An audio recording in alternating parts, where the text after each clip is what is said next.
देश की लोकतांत्रिक ढांचे की बुनियाद माने जाने वाले वोटर लिस्ट की रिवीजन की दिशा में एक अहम कदम उठाते हुए चुनाव आयोग ने मंगलवार को स्पेशल इंटेंसिव रिवीजन यानी SIR की ड्राफ्ट मतदाता सूची जारी कर दी। वैसे तो ये ड्राफ्ट लिस्ट पश्चिम बंगाल समेत 4 और राज्यों के लिए भी जारी की गई, मगर सबसे ज्यादा चर्चा जिस राज्य की रही वो राज्य है पश्चिम बंगाल, जहां लाखों की संख्या में लोगों के नाम मतदाता सूची से हटाए गए या उन्हें मतदाता के लिए अयोग्य पाया गया।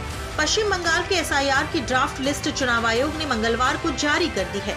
बंगाल में 58,20,898 वोटरों के नाम हटाने के लिए चिन्हित किए गए हैं।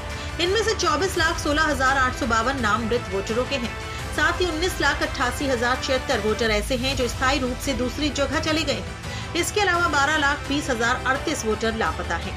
चुनाव आयोग के अनुसार 1,38,328 डुप्लीकेट या फर्जी हैं और 57,604 नाम अन्य कारणों से हटाने के प्रस्ताव में हैं।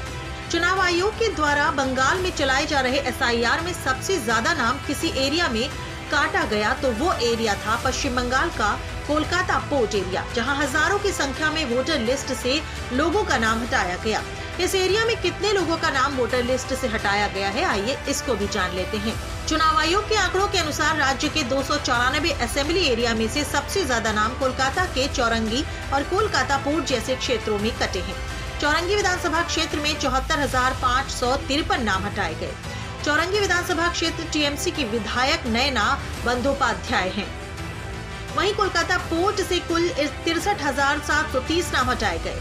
वहीं सबसे कम नाम बांकुरा जिले के कोतुलपुर से हटाए गए, जहां 5,678 नाम हटाए गए। चुनाव आयोग ने जैसे ही ड्राफ्ट वोटर लिस्ट जारी की, उसके बाद राजनीतिक प्रतिक्रियाएं भी आने लगी।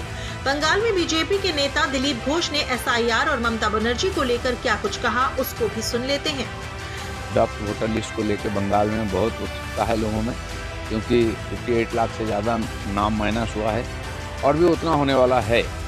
देखते हैं आज जो लिस्ट आएगा, आगे चल कर 1 महीना तो उसका ऊपर कार्रवाई होगा, कंप्लेन होगा और मुझे लगता है कि उतना नाम और यहाँ से माइनस होने की संभावना है।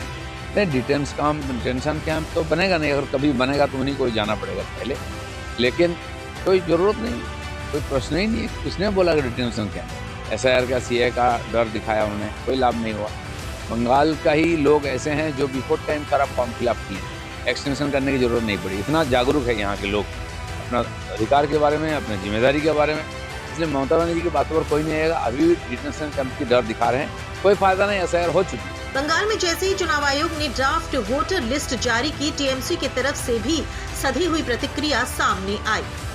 Through the claim period, so entire 58 or 59 lakhs voters are out of the voting eligibility. It's not true. The dead voters, of course, yes, but other than that, we have to say that any valid voters, they have equal opportunity to put their name back into the voter list. आरोप प्रत्यारोप के बीच यहाँ ये भी ध्यान रखना जरूरी है कि SIR में जितने मतदाताओं का नाम काटा गया, उतने ही मतदाता साल 2021 में बंगाल विधानसभा चुनाव में बीजेपी और TMC के बीच हार जीत का फैसला तय किए थे। वो फासले कितने वोटों के थे, इन आंकड़ों को समझते हैं।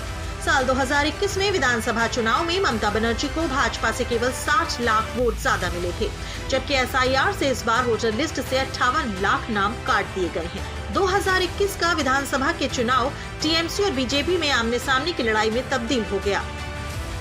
TMC को 2,89,68,281 वोट मिले थे, जबकि बीजेपी को 2,29,05,474 वोट मिले थे। परिणाम ये हुआ कि बीजेपी 60 लाख वोटों से पीछे चली गई थी। पश्चिम बंगाल में अगले साल की शुरुआत में विधानसभा चुनाव होने हैं। ऐसे में ये वोटर लिस्ट सुधार मतदाताओं को अपनी जानकारी जांचने और सुधारने का अवसर देती है, बल्कि निष्पक्ष और समावेशी चुनाव सुनिश्चित करने की बुनियाद भी तैयार करती है।